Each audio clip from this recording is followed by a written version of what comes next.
चलिए दोस्तों, अब हम लोग सीखते हैं त्रिकोणमिति का कुछ थ्योरी जो है हम आपको पहले ही बता दिए हैं। ठीक है, त्रिकोणमिति का जो आपका चैप्टर आएगा वो कैसे आएगा मैं आपको थोड़ा बता रहा हूं, जो जैसे कि वो आया है। ठीक है, इसका पार्ट वाइज इसका चैप्टर हम बना रहे हैं, पार्ट 1 2 करके बना रहे हैं। ठीक है, तो इसका पार्ट 1 2 3 4 5, ठीक है, शायद 6 भी रिलीज हो गया है। ठीक है, मैं देख के आपको बता दूंगा। तो ये पार्ट 1 2 3 4 5 6 आपका रिलीज जो है हो गया है। ठीक है, तो आप यदि आपने उन वीडियोस को नहीं देखा है तो इस वीडियो के डिस्क्रिप्शन में जाकर के आप वहां से लिंक को फॉलो करके आप ट्रिगोनोमेट्री के पार्ट 1 2 3 4 5 के वीडियोस को आप देख सकते हैं।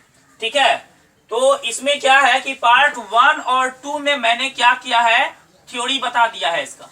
ठीक है, थ्योरी इसका मैंने बता दिया है। थ्योरी में पहला वाला में बिल्कुल थ्योरी है और दूसरा वाला जो पार्ट है इसमें थोड़ा सा थ्योरी है और एग्जाम्पल नंबर 1 भी इसी थ्योरी में पार्ट 1 में आपको मिल जाएगा। इसमें एग्जाम्पल नंबर 2 मिलेगा, 3 मिलेगा, 4 मिलेगा, 5 मिलेगा, इस तरह से आपको मिलता चला जाएगा।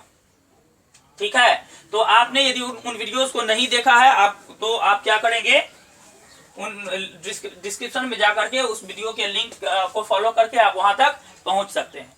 ठीक है, तो चलिए हम लोग आगे जाते हैं, आगे इस वाले सवाल को देखते हैं। ठीक है, आगे वाला जो सवाल है वो है एग्जाम्पल नंबर 6। ठीक है, त्रिकोणमिति का अनुप्रयोग, एग्जाम्पल नंबर 6। सवाल है, एक बहुमंजिला भवन के शिखर से देखने पर एक 8 मीटर ऊंचे, एक बहुमंजिला भवन पे, ये आपका जो है दोस्तों बहुमंजिला भवन है, बहुमंजिला मत नहीं करिए, बहुमंजिल भवन है। ठीक है, तो इस भवन पे एक आदमी जो है बैठ के खड़ा होके जैसे भी हो वो एक 8 मीटर ऊंचे भवन को देख रहा है। ठीक है, ये बहुमंजिला भवन है, ये 8 मीटर ऊंचा एक छोटा सा भवन है। ठीक है, इस बड़े वाले भवन पर यहाँ व्यक्ति खड़ा होकर के इसको देख रहा है। ठीक है, तो देखने से इस छोटे वाले भवन का जो शीर्ष का अवनमन कोण है वो आपका 30 डिग्री का है और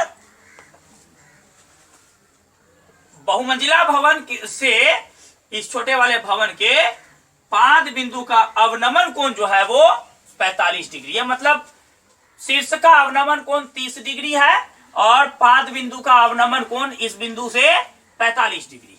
ठीक है दोस्तों, इसका यह मतलब हुआ कि ये वाला कोण जो है यह 30 डिग्री है, लेकिन कैसे हम आपको आगे बताएंगे। वीडियो को आप देखते रहें। ठीक है, लगातार देखते रहें, मैं आपको आगे बताऊंगा कि ये 30 डिग्री और ये 45 डिग्री कैसे है। ठीक है, तो पहले हम क्या करते हैं, आपको जो है इसका जो भी शुरुआती मानने का दौर है उसको मान लेते हैं। ठीक है, मान लेते हैं कि माना कि ए बी एक भवन है। ठीक है, जिसकी ऊंचाई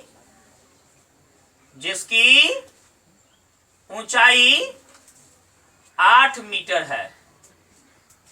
ठीक है, दूसरा जो है, अब आगे क्या मानेंगे, सी डी एक बहुमंजिल भवन है, बहुमंजिल भवन है। इसकी ऊंचाई दोस्तों मालूम नहीं है, मालूम करना है।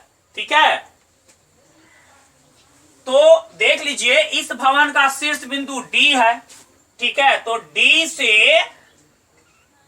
ये आपका ए बी भवन है, भवन छोटा वाला भवन ए बी के शीर्ष बिंदु का अवनमन कोण, शीर्ष बिंदु का अवनमन कोण कितना है भाई, वो है 30 डिग्री। ठीक है, ये वाला कोण जो है वो यहाँ पे आप कुछ नहीं तो एम मान लीजिए दोस्तों। ठीक है, यहाँ पे पी मान लीजिए। ठीक है, 30 डिग्री है। चलिए आगे चलते हैं। डी से भवन ए बी के पाद बिंदु का अवनमन कोण 45 डिग्री है। ठीक है, इसके बाद दोस्तों मैंने क्या किया, इसके बाद मैंने क्या किया कि बीपी समांतर AC खींच दिया। ठीक है, रचना करना पड़ा इसमें दोस्तों, रचना करना पड़ा। क्या रचना करना पड़ा? बीपी समांतर AC, इसके समांतर इसको मैंने खींच दिया। क्यों खींचा? ठीक है, ये क्या है? छोटा सा भवन है। ये क्या है? बहुमंजिल भवन है। इस भवन के बहुमंजिल भवन के शीर्ष से इस भवन के शीर्ष बिंदु और पाद बिंदु का अवनमन कोण दिया हुआ है यहाँ पे। ये वाला कोण हमको नहीं मालूम था, ये वाला कोण हमको मालूम नहीं था, इसलिए मैंने क्या किया कि यहाँ पे बीपी और AC, बीपी समांतर AC, इस रेखा के समांतर मैंने एक रेखा यहाँ पे खींच दिया। इससे पहले मैंने DM एक रेखा खींचा था। ठीक है, जब मैं यहाँ पे अवनमन कोण बना रहा था। ठीक है, इस प्रकार से आपका ये रेखा और ये रेखा तीनों एक दूसरे के समांतर हो गया। ठीक है, तो समांतर हो गया। तो अब हमको क्या है कि जब दो रेखाएं को कोई तीसरी रेखा काटती है तो ये वाला कोण और ये वाला कोण जो है एकांतर कोणों का युग्म कहलाता है, और ये दोनों कोण एक दूसरे के बराबर भी होता है। तो उस हिसाब से ये आपका जब 30 डिग्री है तो ये आपका भी 30 डिग्री होगा। ये आपका जब 30 डिग्री है तो ये भी आपका क्या होगा? 30 डिग्री होगा। मैं इसी बात को लिखने जा रहा हूं दोस्तों, यहाँ पे हल लिख रहा हूं कि चूंकि बीपी समांतर है AC के, ये समांतर है MD के। ठीक है, तो कोण PBD इक्वल हो जाएगा MDB के,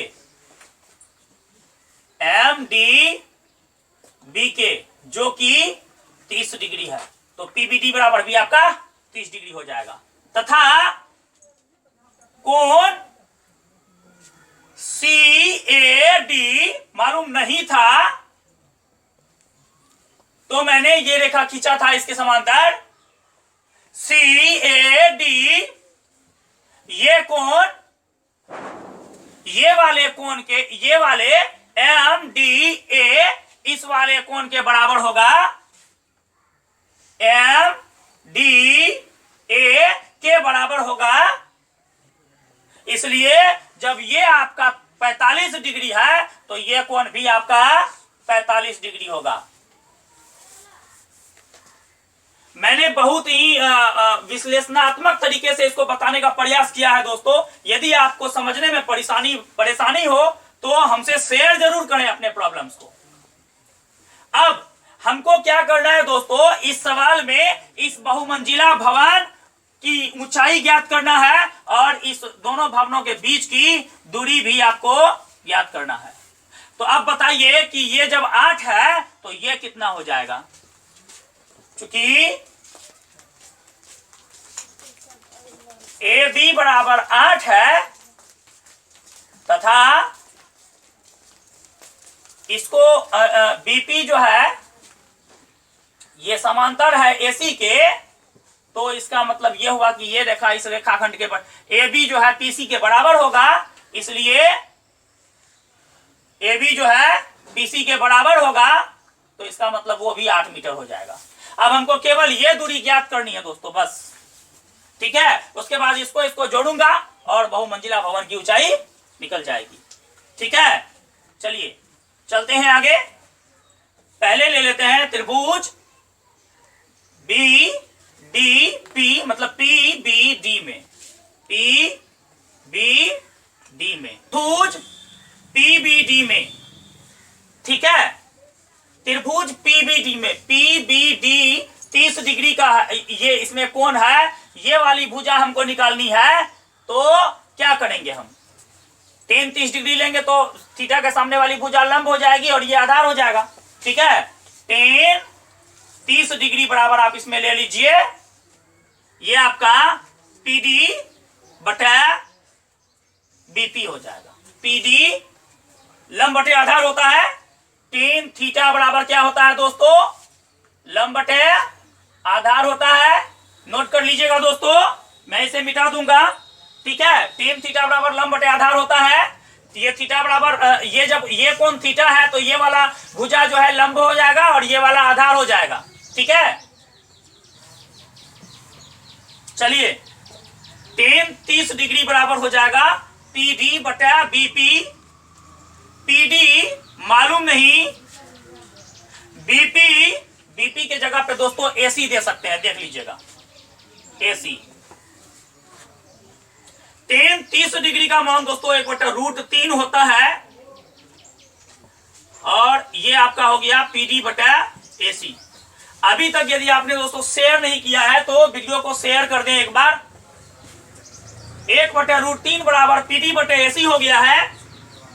एसी को 1 से गुना करेंगे तो ये ऐसे हो जाएगा दोस्तों, PD √3 equal to AC multiply 1। PD equal to हो जाएगा दोस्तों एसी बटा √3, ठीक है। अब क्या करेंगे दोस्तों, देखिएगा, अब क्या करेंगे देखिएगा। अब हम बड़े वाले त्रिभुज में लेंगे, ठीक है। हमारा जो बड़ा वाला त्रिभुज है वो है त्रिभुज CAD,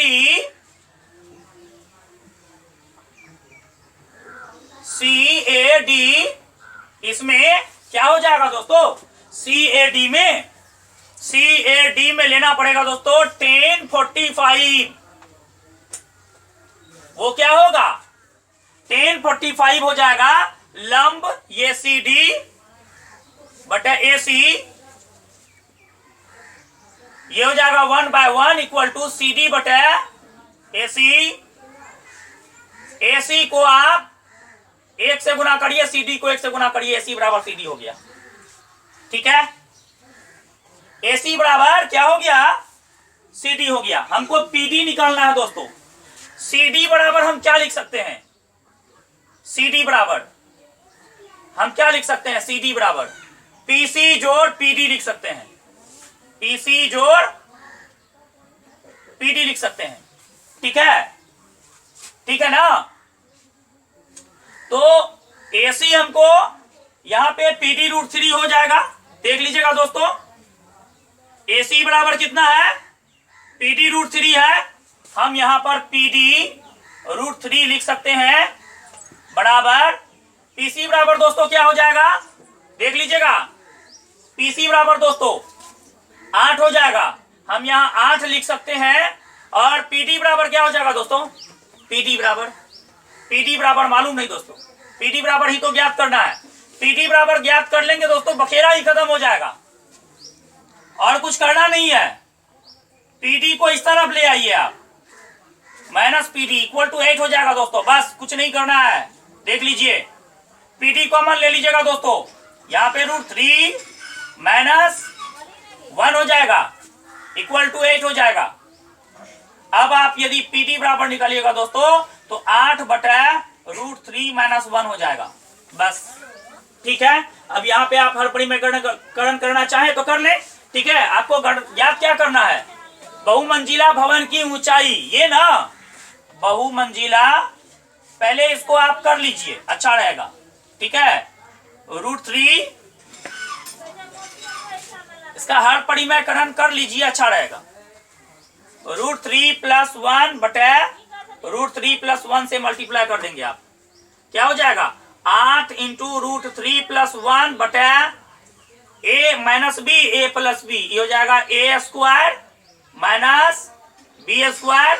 8 × √3 + 1 बटे हो जाएगा 3, √3 का स्क्वायर करेंगे 3, 1 का स्क्वायर करेंगे 1, ये हो जाएगा 8 √3 प्लस, ठीक है। तो PD का जो है PD का मान हमको निकल करके तैयार हो गया है, अभी नहीं निकला है, ठीक है। PD का मान पहले हम क्या करेंगे, निकाल लेते हैं। ये हमारा जो होता है ये 8 √3 + 1 डिवाइडेड बाय आपका 3 का स्क्वायर जब करेंगे तो 3 हो जाएगा, 1 का स्क्वायर करेंगे तो 1 हो जाएगा। तो ये आपका हो गया 8√3 प्लस 1 बटे हो जाएगा 3 में से 1 घट गया, 2 बच गया, 2 से इसको काट दीजिए, 4 बचा। ये हो गया 4√3 प्लस 1। ये आपका पीडी का मान निकल चुका है। ठीक है, पीडी का मान निकल चुका है। तो हमको क्या करना है, पूरे डीसी का मान निकालना है, बहुमंजिल भवन का मान निकालना है। तो बहुमंजिल भवन की ऊंचाई क्या हो जाएगी आपका, ये तो हो जाएगी CD बराबर क्या हो जाएगा, PC प्लस PD। PC बराबर क्या हो जाएगा 8, PD बराबर क्या हो जाएगा 4 इंटू √3 प्लस 1। ठीक है, यही आपका जो है बहुमंजिल भवन की ऊंचाई इतना मीटर हो गई। ठीक है ना। इसको आप और क्या कर सकते हैं, और कर सकते हैं 8 प्लस इसको मल्टीप्लाई कर दीजिए तो 4√3 हो जाएगा, इसको मल्टीप्लाई कर दीजिएगा तो 4 हो जाएगा। तो ये हो जाता है आपका 8 प्लस 4 12 प्लस 4√3 हो जाता है। ठीक है, ये भी आपका आंसर, इसको भी मान सकते हैं। ठीक है, और इसको यदि आप हल करिएगा तो 4 कॉमन आ जाएगा, तो ये आपका हो जाएगा 4 × 12 प्लस √3 मीटर। तो इसको आप √3 ऐसे ही रहने दीजिए, ये भी आपका आंसर हो सकता है। आप यहाँ भी आंसर मान सकते थे, ये भी आंसर मान सकते थे, ये भी आंसर आपका हो सकता है। आप जितना अधिक सरल कीजिएगा, ये सबसे सरलतम रूप जो है आंसर का हुआ, तो आपका यही आंसर हो जाएगा। ठीक है, आप इसको कर लीजिए। ठीक, आपका जो है हो जाएगा। उसके बाद है कि दो भवनों के बीच की दूरी आपको ज्ञात करनी है। तो दो भवन के बीच की दूरी मतलब ये भी एक भवन है, ये भी एक भवन है, इस दोनों भवनों के बीच की दूरी आपको निकालनी है, तो वो आपका AC हो जाएगा। तो ये आपका जो है आपको दोनों भवनों के